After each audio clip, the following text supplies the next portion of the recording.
Hi guys, welcome. It's a new day, it's a new opportunity to serve God, it's a new chance. So let's grab this chance and see what we can do with it, as long as we do our best. So, how are you guys doing on your fasting challenge?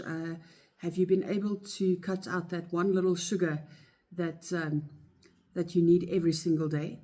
Let me know how that's going and what you are experiencing and what you are learning from this. Okay, so I want to do a recap of what we've talked about so far.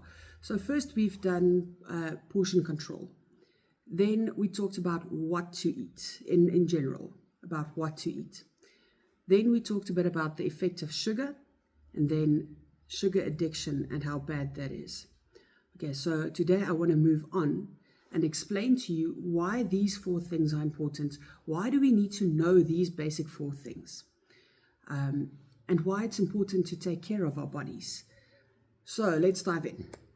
Right, most of us grew up, especially those who grew up in church, will be familiar with the phrase, your body is a temple. Now, I grew up in church knowing this phrase, singing songs about this phrase, but never really understanding it. But, I got the idea of, yes, your body is the dwelling place of the Holy Spirit. But the whole temple thing and what that entails, I didn't really understand because I've never been to a temple. I don't know the significance of it. And then when I asked the Sunday school teachers about this, they said, okay, yes, think of a temple as the church that we attend. So then I started looking around the church with a leaky roof and some paint that's peeling in certain places. And I thought, no, man, I don't think I'm getting the full meaning of this phrase. But, luckily there's always a but. If we look at the verse rather than the phrase, something else comes to light. So remember, we always need to go back to the source. Always go back to the Bible to see what is the true thing that's being said here. So when we go back to the verse, let's see what jumps up. In 1 Corinthians 6, verse 19 to 20, it says, do you not know that your bodies are temple of the Holy Spirit who is in you, whom you have received from God?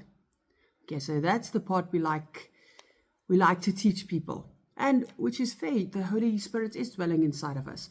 But now, listen closely. You are not your own. You were bought at a price. Therefore, honor God with your bodies. Here we find the crux of the matter. You are not your own.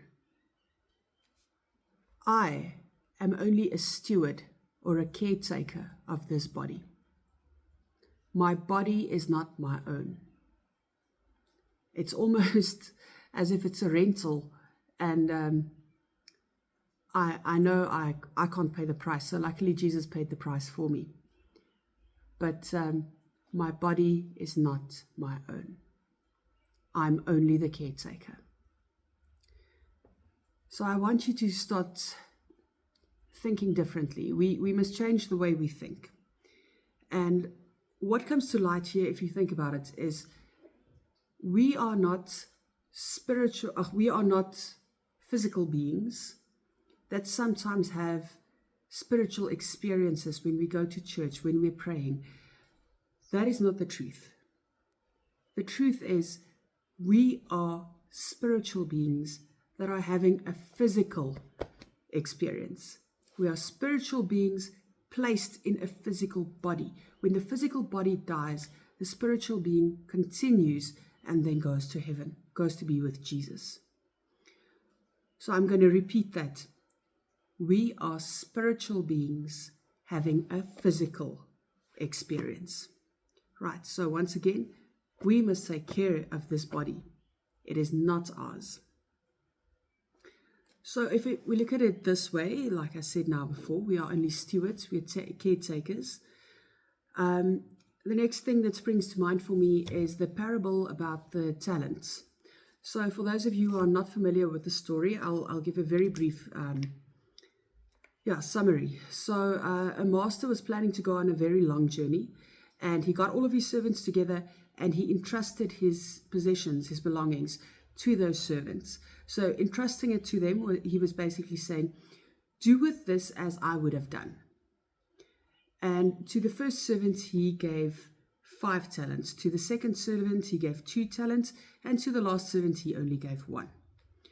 When he got back, he was very pleased with the first 2 servants because they both went out and they doubled the talents. So the guy who had 5, I think I said differently earlier, but the guy who got 5 talents, he now has 10 talents. The guy who got 2 talents, he now has 4, but the master was not happy with the last servant because this servant went, he took the talent that he was given and he buried it in the ground because he was afraid. He didn't know what to do. He was scared to try. So he buried it in the ground and he just dug it up when the master came back and said, Master, I was scared that someone's going to steal this or going to take this from me or that I'm going to lose this. So I just stuck it in the ground and here it's back. And the master called this servant unfaithful and lazy because he did not take care of the talents the way that the master would have. So the question comes to mind, which one of these servants or caretakers are you?